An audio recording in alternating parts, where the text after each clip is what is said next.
Hello and welcome back to Ignite 180. I am excited to have each of you here for our bonus episode.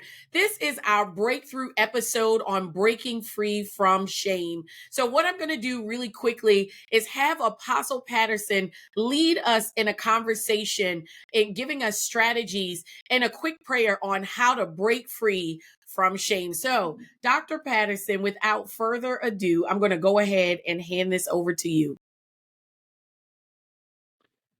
As you are sitting watching this, I want you to know that the presence of Jesus is in the room with you. And because his presence is there, anything supernatural can happen. So here's what I want you to do. First of all, I want you to acknowledge, number one, that God sees me. Just say that out loud. God sees me. I'll tell you why this is really a statement of confession that serves as a key to breakthrough. I remember when I was in a service and I was ministering healing to a young lady, and she could not walk up the steps. She had a device that was attached to her back and her front, something I've never seen before. I couldn't bend over, anything of that sort. And before I laid hands on, the Lord said to me, "Tell her that I see her." Tell her I see her, and then have her to confess that I see her. I want you to know right now, shame has tried to convince you that with all the busy work that God has, that somewhere you got lost in the shuffle. I want to disarm first the power of the adversary over your life. Open your mouth right now and confess, God, you see me. And as you confess that, I want you to pay attention to what you're feeling and what you're sensing now. It's almost like the feeling that you get when you drink a cup of hot coffee. It's like the warmth on the inside. God literally is pouring out his presence and reminding you that he sees you right now. Here's the second thing I need you to do. As you know that he sees you, I need you to also acknowledge the fact that shame also sees you. And here's what I want you to do. I want you to confront shame. I know this is something you may have never done before. After listening to this podcast, you may say, I didn't even know what shame did, how shame worked, but now I see that shame has been a part of my life.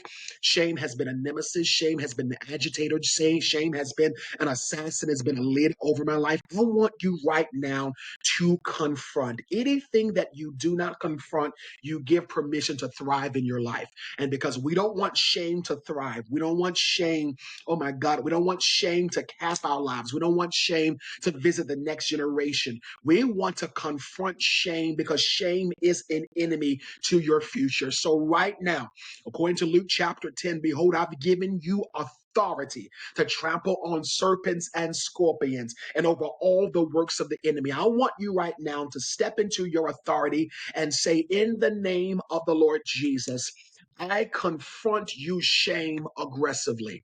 And I command in Jesus' name that you undo me, that you loose me from your grip and your chains in the name of Jesus. One more time, say that. I confront you in the authority of Jesus Christ, and I command you to loose me from your grip and your chains. Say this with me. I loose myself from the authority and the puppeteering of the spirit of shame. Say it again. I loose myself from the authority and the puppeteering of the spirit of shame. Come on. The cords right now are being cut. They are being severed in the name of Jesus. Before we do the practical work, we got to do the spiritual work.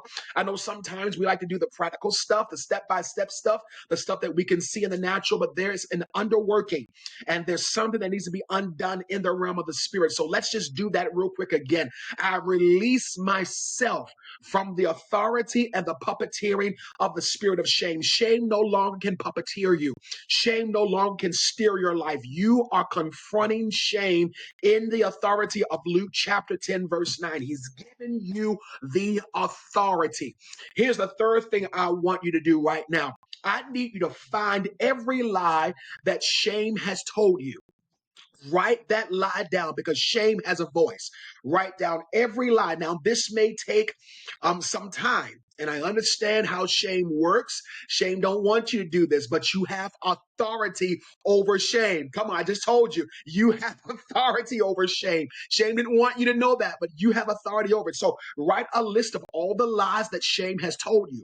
Do me a favor, take this revelation. It's in the book, but I want you to eat it right now. Every lie that the enemy has ever told me, the opposite must be true. I want to say it again. Every lie the enemy has told me, the opposite must be true. Did you know the enemy cannot tell the truth? He is the father of lies, that anything that he says, and I know we call it a half truth. Well, the enemy tells half truth. Well, half truths are lies. He cannot tell the truth. He lies. So every lie that he's told you, about who you are, who you're going to be, the height of which you're going to be, that every lie he's told you, write it down. But the opposite of that is true. On the other side of the page, I need you to write the opposite. So if he told me that I'll be lonely all my life because of shame, write the opposite. Come on. If he told you that you won't go any further than the men in your family, write the opposite. If he told you that you're not worth much, that you have no value, write the opposite there, because you need to see God's idea about you and the reason why the enemy lies to you. Please know the enemy only lies to you because God has ideas about you. So we need to get those ideas on paper. John chapter 5 is one of my favorite passages of scripture. Jesus talks about the Father testifying about him. And the testimony of the Father is true. This is Jesus saying this. The Father speaks of me, and what he says is true. I need you right now to do and participate in the exercise. And I'm finished. This is the last one. Participate in the exercise that I do with my son. I call my son to me, and I may say things over him like, you know, you're smart, right? You know, you're intelligent. You're handsome, right?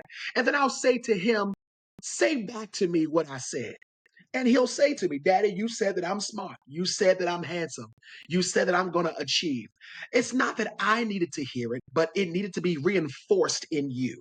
So there are times when God will say, come before me and don't talk about what you want to talk about. Say to me what I said about you. This is why you got to get that truth lie thing on your paper.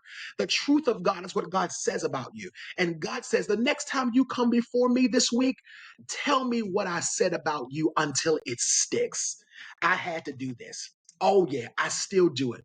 The Lord has me to make confessions daily, 3 confessions daily. And I'll bring you into my personal life. I say these things daily. I'm a man of your presence.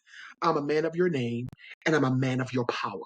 And these are 3 things that I say at least 8 times a day. It's because these are the words that God spoke over me. I'm telling you right now, you can be free from the spirit of shame. Get God's words in your head. Bill Johnson makes this statement. I'll leave you with this. He says, I don't want anything that's in my head that's not in his. And you have to take that same position. I need God's words and his thoughts steering my thoughts, commanding my thoughts, and instructing my path. I decree today to you, man and woman, today is your day. You met a Kairos person today. Today is your day to be free from shame. And freedom looks good on you in Jesus' name. Amen. Amen. I thank you for this breakthrough moment, this quick and powerful understanding that will take us from where we are to where we plan to go. I bless God for you, Apostle Patterson, Dr. Patterson, and I thank you again for joining us for our breakthrough moment. God bless you and have an amazing day. Thank you. Thank you for joining us for this breakthrough moment. This episode has been brought to you by the Cadre Network and the Convergence Leadership Summit 2025, scheduled for April 3rd, 5th in Charlotte, North Carolina. For additional details, please log on to www.cadrenetwork.org. We can't wait to see you there.